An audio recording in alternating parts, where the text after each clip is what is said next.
राजस्थान वैसे पर्यटकों के लिए हमेशा से आकर्षण का केंद्र रहा है, जिनका इंटरेस्ट ऐतिहासिक इमारतों में है। इतिहास को समेटे इस राज्य के कई हिस्सों में कई ऐतिहासिक इमारतें हैं। चाहे जयपुर हो या उदयपुर, हर जगह की अपनी ही खासियत है। अब अजमेर ने भी टूरिस्ट को रिझाने का खास इंतजाम कर लिया है। अजमेर में देश का पहला डबल डेकर ई क्रूज शुरू किया गया है। विधानसभा अध्यक्ष वासुदेव देवनानी ने इस क्रूज का लोकार्पण किया। ये देश का पहला ई क्रूज है। इसमें एक साथ 150 लोग बैठ सकते हैं। पहले फ्लोर पर जहां 75 लोगों के बैठने का इंतजाम है, वहीं दूसरे फ्लोर पर 75 सीट्स बनाई गई हैं। ये क्रूज 22 मीटर लंबी और 8 मीटर चौड़ी है। झील में इस क्रूज का एक सर्कल 45 मिनट का होगा। आना सागर में चलने वाली इस क्रूज में कई फैसिलिटीज भी दी गई हैं। सवारियों को इसमें गोवा के क्रूज सा अनुभव होगा। इसमें रेस्तरां से लेकर डांस पार्टी तक के लिए स्पेस दिया गया है।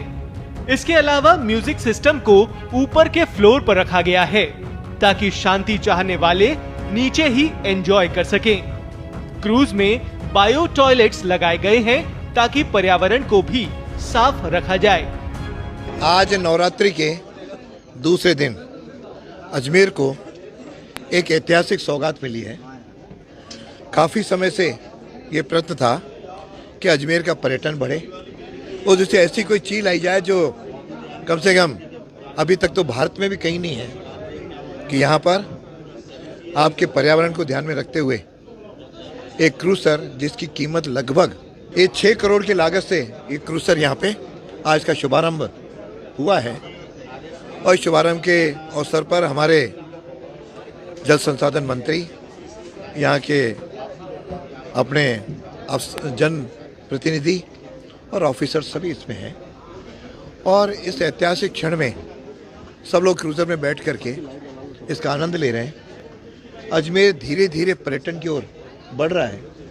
वो लगता है इससे पर्यटन को कई पंख लगेंगे और पर्यटन भी अधिक आएंगे। और जब पर्यटक अधिक आते हैं तो वहाँ की इकोनॉमी भी बढ़ती है। वो दृष्टि से ये क्रूजर जो कि इलेक्ट्रिक क्रूजर है, लोग पहले तो की जगह डीजल या बाकी मात्रा में तो अधिक लोग दूसरे हैं, लेकिन इलेक्ट्रिक का ये देश भर में पहला क्रूजर है जिसके आधार पर किसी प्रकार का कोई पर्यावरण को कोई नुकसान नहीं होगा, लाभ ही होगा। और इसको सभी लोगों ने सराहा है। देखिए, निश्चित रूप से हमारी जो अजमेर नगरी है, धार्मिक नगरी के साथ साथ पर्यटक नगरी भी है। यहाँ तीर्थराज पुष्कर और ख्वाजा साहब के यहाँ दर पे कई लोग आते हैं, लाखों श्रद्धालु आते हैं, तो उनको एक नया एडवेंचर मिलेगा। और निश्चित रूप से आज अपन देश और दुनिया के अंदर जाते हैं, जहाँ जहाँ सुंदर जिले हैं वहाँ पे क्रूज चलते हैं और लोग क्रूज का लुत्फ उठाते हैं।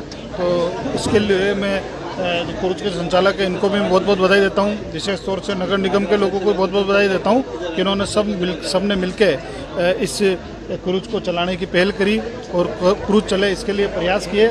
और ये क्रूज अति सुंदर क्रूज है और ये देश का पहला इलेक्ट्रॉनिक क्रूज है। तो मैं जो संचालन करता है इनको मैं बहुत बहुत शुभकामनाएं देता हूं। और निश्चित रूप से एक अजमेर के लिए एक अच्छा अट्रैक्शन है। यहाँ जो पर्यटक और श्रद्धालु आते हैं उनको एक सुविधा मिलेगी और इससे पर्यटक में